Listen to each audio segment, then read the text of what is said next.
Time માટે તમે શું બોલો છો? I don't have time. તો આ વાક્ય સરસ છે. અહીંયા તમને કન્સેપ્ટ હું શીખવી શકું છું. I have time. મારી પાસે સમય છે.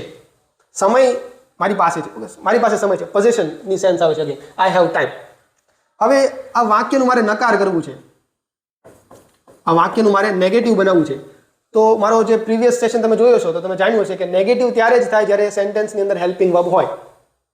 ઇન્ટ્રોગેટિવ સેન્ટેન્સ ત્યારે જ બને જ્યારે સેન્ટેન્સની અંદર હેલ્પિંગ વર્બ હોય. હેલ્પિંગ વર્બનો યુઝ જ છે તમે નેગેટિવ બનાવી શકો, ઇન્ટરોગેટિવ બનાવી શકો, અથવા તમે વાક્યનું પેસિવ બનાવી શકો. અહીંયા જો આ કયો કાળ છે? સાદો વર્તમાન. કર્તા વત્તા ક્રિયાપદનું મૂળ રૂપ અથવા એસ કે ઈએસ વાળું રૂપ. જો કરતા હી શીટ વાળો છે તો એક સ્પેશિયલ કેસ છે. અહીંયા આઈ છે, હી શીટમાંથી નથી, તો હેવ એનું મૂળ રૂપ છે આઈ હેવ ટાઈમ. મારી પાસે સમય છે. સાદો વર્તમાન કાળની કન્ડિશન ફૂલફિલ કરે છે. હવે વાક્યનું નકાર બનાવવું છે. સાદા વર્તમાન કાળનું નકાર ક્યારે બને? કેવી રીતે બને? આઈ પછી હું શું એડ કરું છું? હેલ્પિંગ વર્બ ડુ અથવા તો ડઝ. જો હી શી ઇટમાં મારો કરતા છે તો, પણ આ આઈ છે, હી શીટ નથી, તો હું લખું છું ડુ. આઈ ડુ પછી નોટ એડ કરું, પછી લખું હેવ ટાઈમ. અન્ડરસ્ટુડ? હવે જો મારે હી લખવો છે તો શું લખીશ?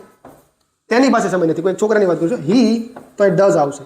હી ડઝન્ટ, હી ડઝ નોટ, એનું કોન્ટ્રાક્ટેડ ફોર્મ છે. હી ડઝન્ટ, અહીંયા હેઝ નહીં આવે, હેવ જ આવશે. પછી મૂળ રૂપ આવે, ડઝ આવી ગયું. તો હી ડઝન્ટ હેવ ટાઈમ, એની પાસે ટાઈમ નથી.